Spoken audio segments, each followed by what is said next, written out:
Bismillah. Assalamualaikum warahmatullahi wabarakatuh.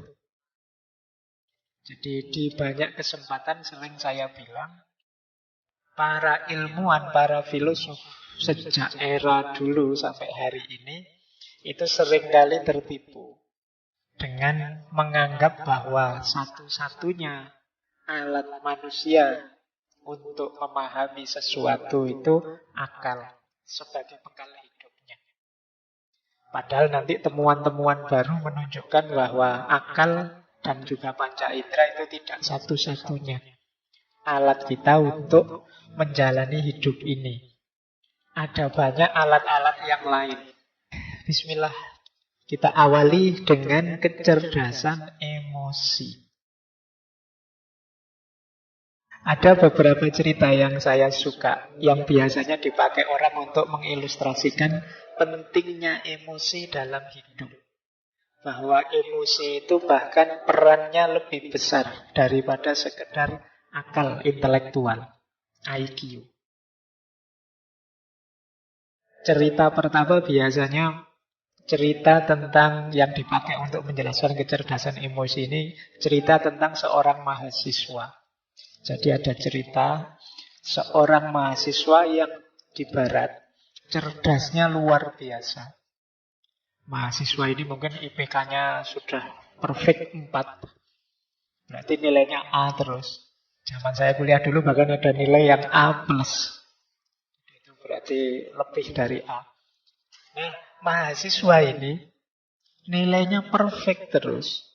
Tapi kemudian ada satu peristiwa yang membalik nasibnya. Padahal orang menganggap ini masa depannya mesti cerah ini. Anak ini jenius, pinternya luar biasa. Nah, peristiwa yang membalik nasibnya ini adalah satu ketika ada seorang dosennya yang memberi nilai amin. Jadi dikasih nilai A ya kurang sedikit loh. Kalau teman-teman kan dikasih amin itu sudah sujud.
aja, jawabanmu nyelekit, mau dia marah panas. Terus kata gurunya, nah ini namanya neraka. Wah kan takjub dia dengan jawaban guru tadi. Oh iya ya, berarti marah, terus nggak terkontrol. Ini namanya neraka, luar biasa. Baru sadar ini memang orang pinter tenang. Wah terima kasih guru, saya baru percaya kalau sampean orang pinter. Terus kata gurunya lagi, nah kalau ini namanya surga. Oke, ini surga, ini neraka. Jadi surga neraka kita berhubungan dengan emosi yang kita rasakan. Pelajaran ketiga dari cerita. Cerita keempat. Tidak apa-apa ya. Terakhir wes tidak apa-apa. Biar kalian nunggu-nunggu teorinya tidak ketemu-ketemu. Kita ke Arab, ke Madinah. Cerita tentang Sayyidina Abu Bakar, sahabatnya Rasulullah. Jadi satu ketika beliau ini sedang ngobrol-ngobrol bersama Rasulullah di depan masjid. Tiba-tiba datang beberapa orang yang rupanya benci Abu Bakar. Nah, mendekat ke Abu Bakar, terus orang ini maki-maki. Pokoknya ngomong jelek-jelek tentang Abu Bakar. Abu Bakar ya karena beliau orang baik, ya beliau sabar, diam saja. Tidak mengabaikan orang yang ngomong aneh-aneh ini. Tetap beliau fokus pada Rasulullah. Rasulullah tersenyum melihat perilakunya Abu Bakar. Terus ngobrol dilanjutkan. Nah orang yang maki-maki tadi kan tambah sebel. Wong saya maki-maki kok dicuekin. Tambah dia maki-maki lagi ke Abu Bakar. Nambah lagi maki-maki. Berulang sampai 3 kali. Yo Abu Bakar juga manusia kan. Bolak-balik dimaki-maki yo panas juga.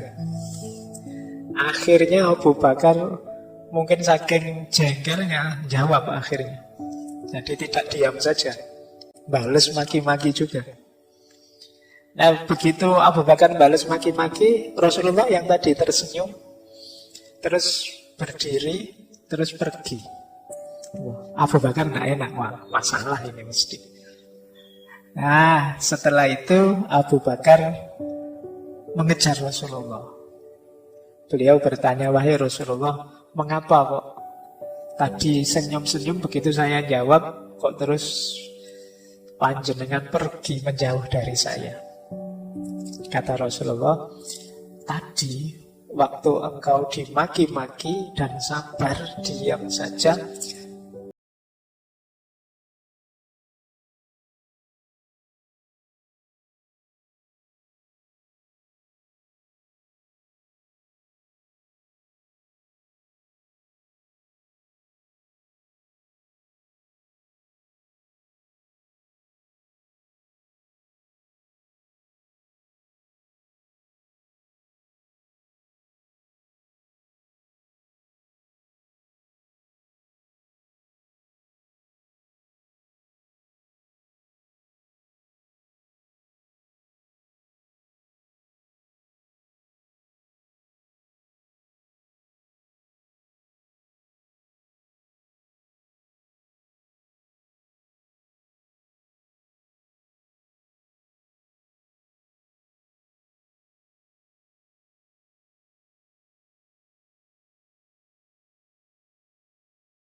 reason.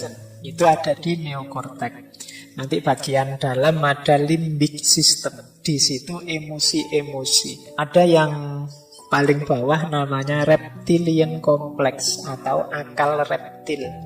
Kalau ini insting.